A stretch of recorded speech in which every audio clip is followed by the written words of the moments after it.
Hello, and welcome to another episode of The Climb, the Confident Leader podcast. I'm your host, Rahul Karan Sharma, where we share the stories of leaders from being invisible to becoming an influencer. And today we have another amazing guest who has scaled businesses in over 50 countries to breaking growth barriers. Our guest today is Anastasia Paruntseva, founder and CEO of Visionary Partners Limited, Forbes Coaches Council member, global expansion expert, a book author with over 15 years of experience in tech, AI, and robotics. With pleasure, we are welcoming our guest. Welcome to our show, Anastasia. How are you doing today? Thank you, Rahul. Thank you very much for this introduction. That was really nice. I'm happy to be here today, and thank you very much indeed for invitation. Hope we're going to have a great time today together. Absolutely. I'm very confident our listeners will have a great, deep understanding of things that you have done in your personal life and how they can do same thing that you have done. Can you share with our listeners about your own leadership journey, how you started, how you went from being invisible to becoming an influencer? Enlighten us with your leadership journey, Anastasia. Sure, Rahul. Thank you very much indeed for starting with this one. I will try to be short because it's been a long journey. However, I must admit, there is no magic pill. I'm sorry for everybody who thought that there is a cheat sheet or a quick turnaround. It's not, it's just years and years and years of hard work, in fact, and trying to polish myself from hardware and software skills angles. I've also started really early. I started my first job when I was 17. I'm coming from a very simple family. There was nobody who could introduce me to somebody important. Mhm. There was nobody who could pay for my university. So I was working in the daytime to go to university, in the evening time, which I had to pay for myself. So I know that to achieve something, you have to work really hard for it. So at the age of 20, I had my first director position already, and that's how the story started. Now, of being a woman in business, woman in innovation tech, because my main, let's say, activities are coming from AI, RPA, or actually, I've been working in AI long before AI was invented. That's good old times before COVID, a Mhm. lot before. It was called robotic process automation, machine learning. So I was participating over there. I was working in robotics for a lot of time, like physical robotics as well. And of course, AI. Now I own my own consulting business. So I work with founders, and mostly, as you can imagine, it's IT and innovation tech. So I help them to scale. I help them to break through their growth barriers since I had this vast experience, me myself, as CEO of different companies for over 50. Wow. What a inspiring journey you had right from, starting the age of 17, focusing on the job, paying for your tuition is amazing. And I'm sure you must have had a lot of obstacles, especially, women in the engineering sector or the technology sector, as well as the industry that you chose, which is that AI, robotics, that was very, very niche back then. Tell us what was those mindset shift you had to do to move from being an invisible to becoming an amazing influencer that you are today. The impact that you are making to the world today is simply awesome. Well, it's a hard question, and from time to time, I try to reflect on this myself. I would say that it was a journey because when you are becoming a young manager yourself, you're dealing with different type of people, and of course my very first job was when I was 20, 25, and still I was having groups of people and managing people who were, let's say, 40, 45 years old. When I came to IT world and the world of technology, I was a kind of unicorn because woman in tech, still, it is still a very rare animal. And if you jump into robotics, there Mhm. are hardly a few women over there. And imagine I was managing this man world from the commercial side, it was a big struggle for me, and many things I had to learn on my own skin to have a thick skin as well. But this kind of changing moment, I believe, came when I had this understanding that I should not prove myself to everybody around, to Mm-hmm. prove to elderly people that I am on my place, I can manage, to prove to men that I am okay to be a woman in technology, to prove to myself that I'm worth it. Mm-hmm. I need to prove to myself that I have this competence to be here, to have my voice over Mm-hmm. here. And when you prove it to yourself, this is the mental shift. This is something that was a game changer, at least in my life.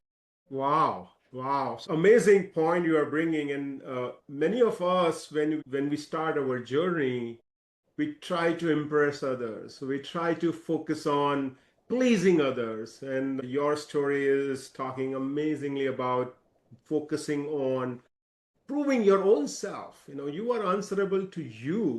And as long as you are able to prove yourself, as long as you are able to do better than what you were doing yesterday, making yourself better, 1% better every day, that's what makes a difference. So great, That's very well said. great story, and great mental shift, mindset shift that you had. And I'm sure this would not be a very straightforward. There would be a lot of roller coaster ride you would have had. And here I just wanted to talk and bring our climb framework, Anastasia. The climb framework that we have created has four leadership stages. The first one being invisible, the second is the potential, the third one is achiever, and the fourth is becoming an influencer. And these stages are faced by all aspiring leaders. We all have faced those stages. We have been in those stages. And the real question here is how you come out from these stages is what makes a difference.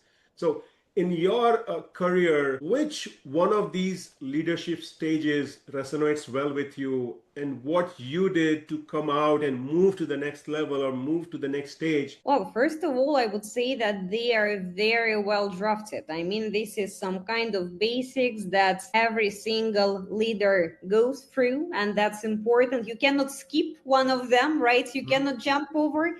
You have Thank you. to go through this. And in my opinion, it all comes with the experience, but it's only, let's say, my perspective. Many times I have been thinking, if when I was younger, when I was a young novice manager, if I had a great mentor, if I would have a right tutor, that would be much less painful than it was, because I was Mm. making my own mistakes. I was doubting my own decisions. And one of the very important things which I've understood as well is that leadership is not about perfection. It's more about adaptivity, because you have your right to make mistakes and Mhm. you can Mhm. doubt your decisions, because mistakes is a very important part of the Yeah. process by the end of the day. Like in IT, you need to do ABC hypothesis testings, the same in management.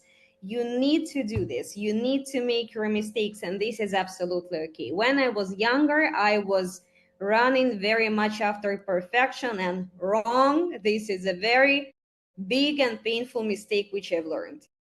So I think most of the guests that I've spoken, they talk on this aspect about being perfectionist, and I think you have touched base very beautifully. Don't focus on being a perfectionist. Focus on the activities. That is a big lesson for our listeners, aspiring leaders. Don't go for just taking that perfect steps, taking that perfect action, because there is no perfect action. It's all about what works for you. As long as you are taking those consistent steps, steady steps towards your growth, you would be able to achieve what you are looking for. So thank you for sharing that perspective, and thank you for resonating that these stages that we have created in the client framework is very well defined and well crafted. So thank you for the acknowledgement, Anastasia. Absolutely. While doing my research, I also learned that there is a book that is coming up, and I think the title was Breaking the Growth Barrier. Uh, Right.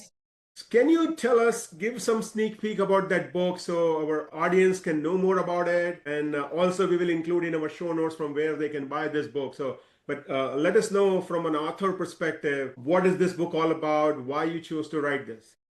Yeah, Rahul, thank you very much. You are an early bird because this is a brand new event. Actually, I just issued a press release and I will be presenting it. So we're a little bit pre-launch, but I will be happy to share a few Absolutely. insights.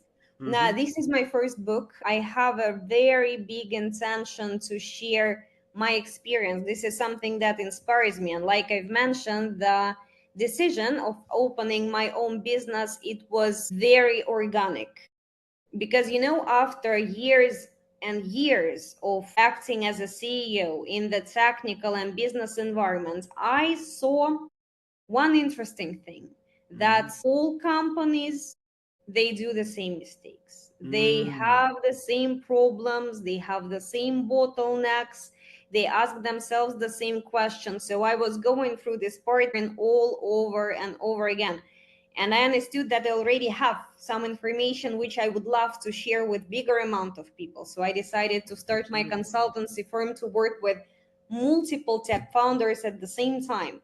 Now, Mm-hmm. also for somebody who doesn't know, me and Rahul were colleagues in Forbes Coaches Conceal. That's how we've met. Yep. And Yep. this is also one of the ways how I can express myself by writing for Forbes and sharing my experience over there.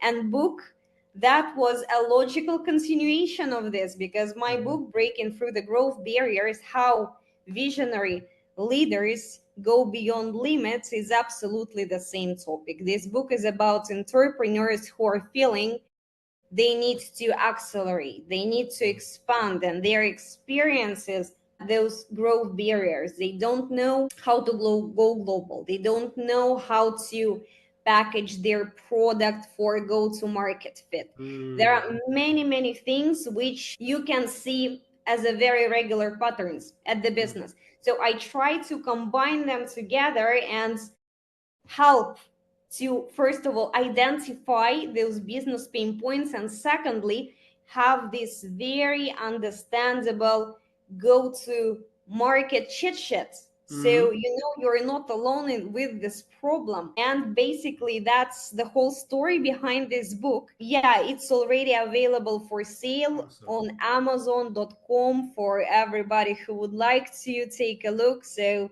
that's pretty much it. And I also hope that Rahul, we're going to leave the link somewhere here, Absolutely. right? To check it out. Absolutely.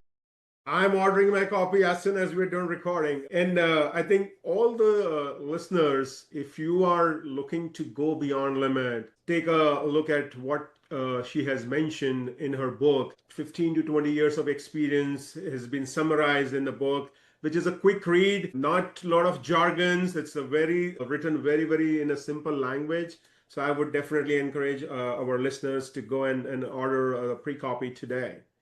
And on that note, what I have also seen, Anastasia, is when I connect with clients who are going through the transformation phase, and also according to Harvard research, 90 plus percent of change management initiatives fail. And one of the reason I see is because the strategy that people write on the book or on the paper is always great, but most of the organization, they miss that people aspect, they miss that angle of connecting with people. Because whenever you're going through change, it's a huge moment for any one of us, whether we are talking about a personal change or a transformational change. And I am sure that our listeners, when they go through your book, they will get to know those aspects of what does it takes to go beyond limit, what courage you need to have, what are the mindset shift you need to have to break those barriers. So I'm very glad and very excited to read your book, Anastasia. Thank you for penning down your thoughts, your experience in this book. Amazing. Thank you, Rahul. Thank you for the support. Awesome. Now, I'm also curious to know, how do you help your clients? I learned while doing research, you scale business in 50 different countries. You are an entrepreneur yourself. How our clients, one, can connect with you, and what kind of problems does your team solve for your clients? Yeah, sure. My pleasure. And I know that everybody hook up for those 50 countries. Recently, I have a guy on LinkedIn who texted me like, what the heck, Anastasia? How can you be working in 50 countries? Uh-huh. Like this is can we say something nice here? Can I say BS? So that's exactly what he told me. So basically, two words: global expansion, because that's my biggest expertise. And Uh-huh. as a CEO, I have always been working with international, with multicultural, with global teams. When I have been scaling robotics division, it was a big corporation working simultaneously in 12 countries with production in Shenzhen in China, and finishing with robotic delivery across EMEA, Europe, Middle East, and Africa. In every single country, I had my own team. When I have been working in AI, now I have been working on AI technology for real estate, where I was acting as a CEO global expansion. So we started from one specific city, we started from Dubai, and we finished with expansion to 136 cities. So simply as that. Global expansion is one of my biggest expertises.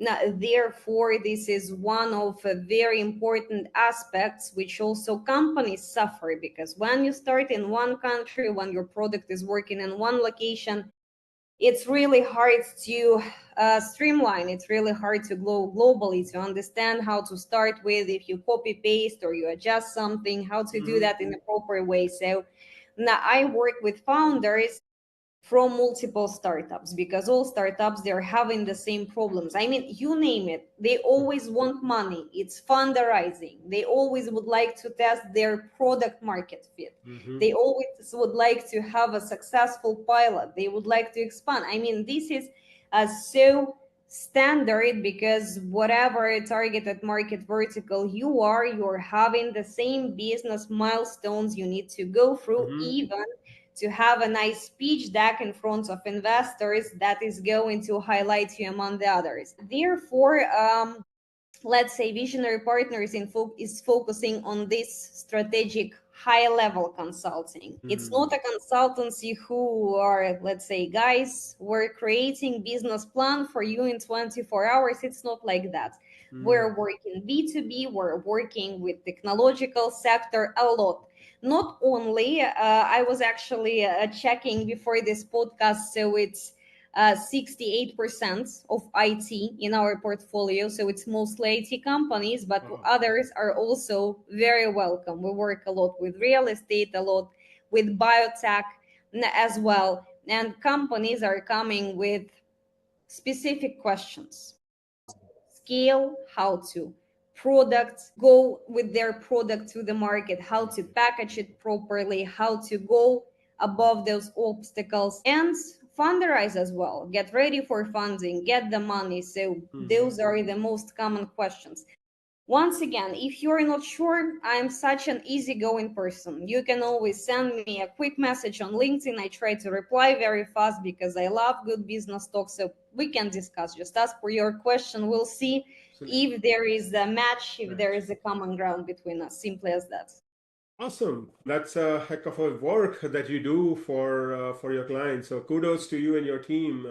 So listeners, if you are thinking to go global, if you are thinking to expand to different market, reach out to Anastasia and her team. They would be able to help you out in moving from your existing country to different country, because the people for whom you are building the market, they are waiting for your product, they are waiting for your services.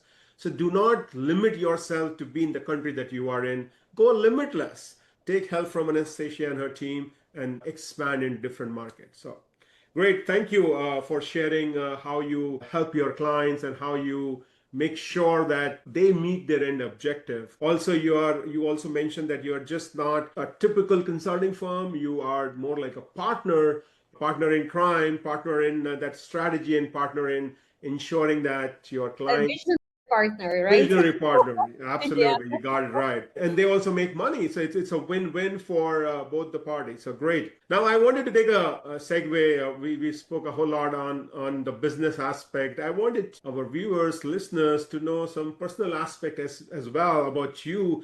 as a C-level executive, as a visionary. So there are some fun questions that we have created, Anastasia, for you, so that people will get to know a different side of you. So I'm just bringing those questions in front of my screen. It will be for you to answer. So don't think too much.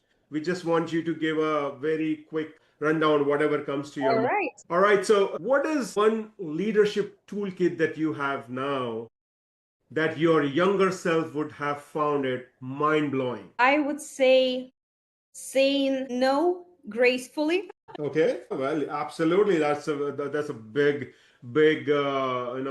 aspect in our toolkit. I resonate with that. Awesome. What is the quotation that you live by?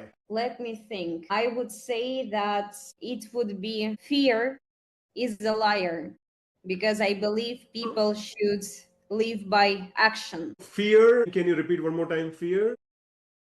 I would say that fear is a liar and Fear is the action liar. is the Wow. truth. Wow. Excellent. Just for listeners, so fear is a liar. So if you are fearing for something, don't make it as a reality. It's in your mind. It's in your hand how you can go about that fear. So thank you. This is one question that I ask to almost all my guests. Are you a morning person or a night owl? Morning 100%. The earlier you start the day, the more results you have. Awesome, awesome. So you're just like me. I'm also morning person. Well, the statistics of this question so far is changing because so far most of my guests were night owls. So thank you, Anastasia, for resonating with me and by sharing that you are a morning person because that's Yeah, all right. The last one. If your career were a Netflix series, what would be the title of season one be? I like this one. That would be definitely something about the struggle of women in tech business. Let's say we will call it robots, boardrooms, and revenue. Oh, nice. Robert's boardroom and revenue. Awesome. That's something unique. I've not heard of that. So I'm sure that will go blockbuster on Netflix. Thank you for sharing, participating in this rapid fire. Before I let you go, I wanted to ask from you, what are your word of wisdom to those people who are listening to our podcast, who are aspiring to be the leaders tomorrow? They are still in that individual contributor space. What would be your advice to those individuals, how they can be great leaders? Well, I would say that I've already mentioned in the fire block, but fear. Fear is a very important barrier that you need to break because otherwise you will break fear or fear will break you down. Do small steps, slowly, slowly, every day, be consistent. And this is something that will definitely turn out as a great investment into yourself. Awesome. Awesome. Well, I think we had some amazing conversation, Anastasia. The learnings that I have from this episode, the three learnings that from me is number one, prove to yourself. Don't focus on proving to others, focus on proving to yourself. Number two, leadership is not about being a perfection. Leadership is all about taking activities, taking those steady steps to take you to the next level. And last, fear is the liar. That is the biggest learning from this episode. Fear is a liar. If you are getting feared for anything that is coming your way, know that it is a lie. Know that you can really break free from those fears. So, those were the three learnings from our episode. Any final notes from you, Anastasia, before we let you go, my friend? Rahul, first of all, thank you very much indeed. It was a pleasure talking to you over here. So I hope that this piece was insightful. If Absolutely. I will have this pleasure to be your guest one more time or vice versa, I would like to keep this amazing tradition. Thank you very much. I hope to see you soon, Rahul. Absolutely. Thank you again. And thank you, listeners, for listening to us. And drop into our notes section or comment section. What was that one thing that you liked from this episode? Don't forget to order your book, Anastasia's book, today so that you can have it in your library as soon as it comes out. Again, thank you, Anastasia, for being here. Have a great rest of the day. And thank you. Thank you very much. Bye bye. Cheers.